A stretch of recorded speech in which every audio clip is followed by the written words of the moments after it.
अगर हम बात करें देश के सबसे बड़े सूबे की, तो वहां जाति के बिना कोई काम भी संभव नहीं है। बिना जाति का नाम लिए कोई राजनीतिक रैली नहीं हो सकती। बिना जाति का नाम लिए कोई वोट नहीं मांग सकता। बिना जाति का अंकन किए थाने में एफआईआर नहीं होती।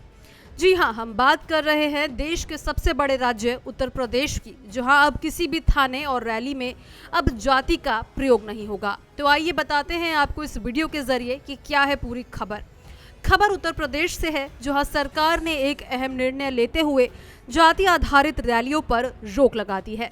जहां इलाहाबाद हाई कोर्ट के हालिया आदेश के अनुसार राज्य के मुख्य सचिव ने यह आदेश जारी किया है कि सार्वजनिक जगहों, कानूनी दस्तावेजों और पुलिस रिकॉर्ड्स में जाति का उल्लेख किए जाने पर अब रोक लगाई जाएगी। देखा जाए तो सरकार ने जाति आधारित राजनीति और भेदभाव पर अंकुश लगाने के लिए ये अहम कदम उठाया है।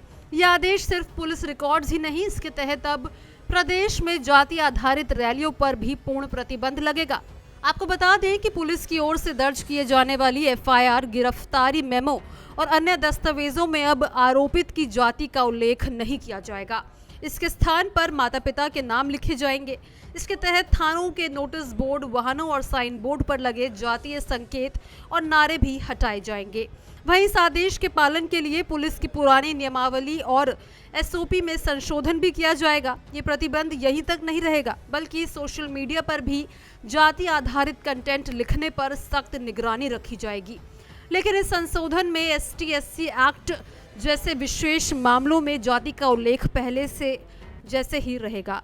आपकी जानकारी के लिए बताते चले कि इलाहाबाद हाई कोर्ट ने हाल ही में अपने 28 पन्नों के आदेश में ये साफ कहा था कि पुलिस दस्तावेजों और एफआईआर में जाति का उल्लेख देश के संवैधानिक मूल्यों के खिलाफ है। कोर्ट ने इसे समाज को विभाजित करने वाला कदम बताते हुए सरकार से इसे तुरंत रोकने के निर्देश दिए थे। कोर्ट ने सुझाव दिया था कि पुलिस के सभी फॉर्म में पिता या पति के नाम के साथ मां का नाम भी शामिल किया जाए, ताकि लैंगिक समानता को भी बढ़ावा मिले। हाई कोर्ट ने सरकार को निर्देश दिया कि इंटरनेट मीडिया पर जाति के उल्लेख को रोकने के लिए आईटी नियमों को पहले से और मजबूत किया जाए, जिससे नागरिकों को शिकायत दर्ज कराने में सरलता हो। अगर हम इस मामले की शुरुआत से लेकर बात करें तो इसकी शुरुआत 29 अप्रैल 2023 की एक पुलिस कार्रवाई से हुई थी। उस दिन पुलिस ने एक स्कॉर्पियो गाड़ी से शराब की तस्करी की जा रही बड़ी खेप को बरामद किया था। इस मामले में पुलिस ने आरोपी प्रवीण छेत्री समेत 3 लोगों को गिरफ्तार किया था, जिसको लेकर दर्ज एफआईआर में पुलिस ने सभी आरोपियों की जाति का जिक्र कर दिया था। इसको लेकर आरोपी प्रवीण छेत्री ने हाई कोर्ट में याचिका दाखिल कर पूरी आपराधिक कार्रवाई रद्द करने की मांग की थी। इस पर मामले की सुनवाई करते हुए कोर्ट ने आदेश दिया कि भविष्य में पुलिस रिकॉर्ड, थानों के बोर्ड और सार्वजनिक स्थलों पर कहीं भी जाति का उल्लेख नहीं होना चाहिए। और इसको लेकर सरकार को निर्देश दिया कि इस आदेश का जल्द से जल्द अनुपालन हो, जिससे थाने के एफआईआर में जाति का नाम अंकित ना हो।